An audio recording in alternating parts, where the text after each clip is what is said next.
2010, I started a BA, using those textbooks that I had been preparing. I had been teaching also on the ground out a BA in Islamic Studies from English perspective. I had started a department I mentioned earlier. So all of that was now recorded and then offered online. So how it operates is that a person registers. For the diploma, you don't need any kind of qualifications. You don't, even if you didn't do your high school, whatever, you can join. You just register, classes are open for you, you start.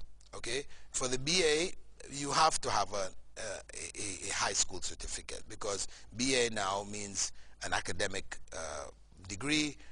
You have to maintain university standard, international university standards. So we require students to have, an accredited high school degree for them to enter. Once they have entered in, then they are given a series of courses which they may choose from or they have to do. For the BA, each course has basically 30 hours of recorded lectures, right, by a PhD or master's in that field. Along with that, they have 15 live lectures by a BA tutorial assistant who would then explain questions that students may have regarding the recorded lectures. They do tests after every lecture.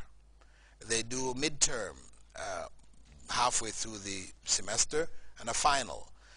These are multiple choice tests, so it can all be done online. We don't have to have a physical location.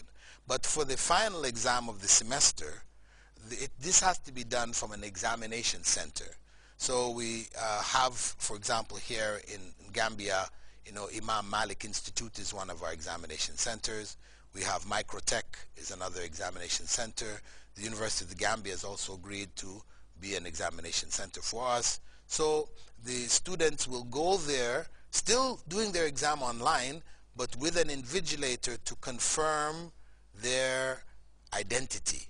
Not to prevent them from cheating, because the way it is set up, it's not possible to cheat, because everybody gets a different exam. The programming system that's available today can give every student, everyone has his own exam. Very well. You have 50 students in a class, everyone has a different exam. So nobody can benefit from looking at anybody else's computer, etc. So you're on your own, But the point is that you could get somebody else to go write your exam for you. So that invigilation, where they check your ID to confirm you who are writing the exam is the same person who registered for this course, right? So, that is the overall way in which it functions. Now, in this final exam, with the use of place and personnel like the invigilators, is there any cost to that? Well, for the BA there is a cost. As we said, for the diploma it's free. No cost. We have volunteers, 25 plus volunteers who are working to keep it running.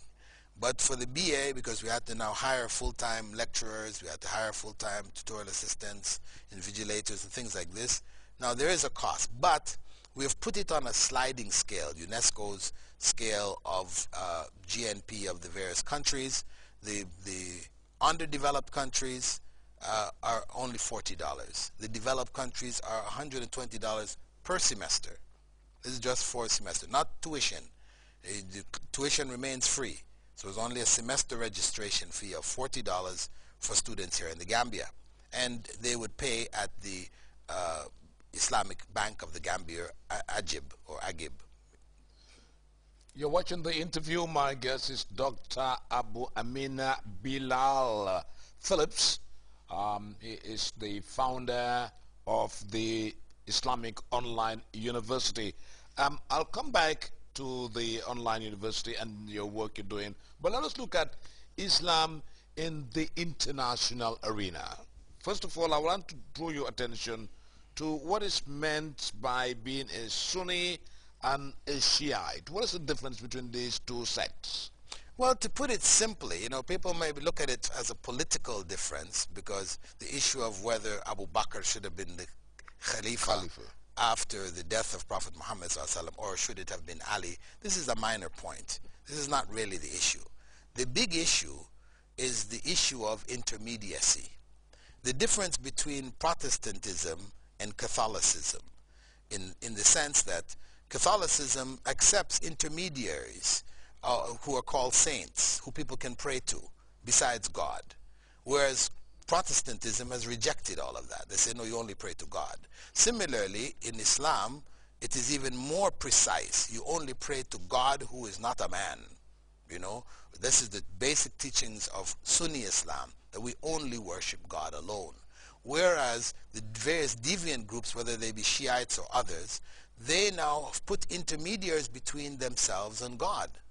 And they say, they argue that, you know, we as human beings cannot go directly to God because we're dirty with sins.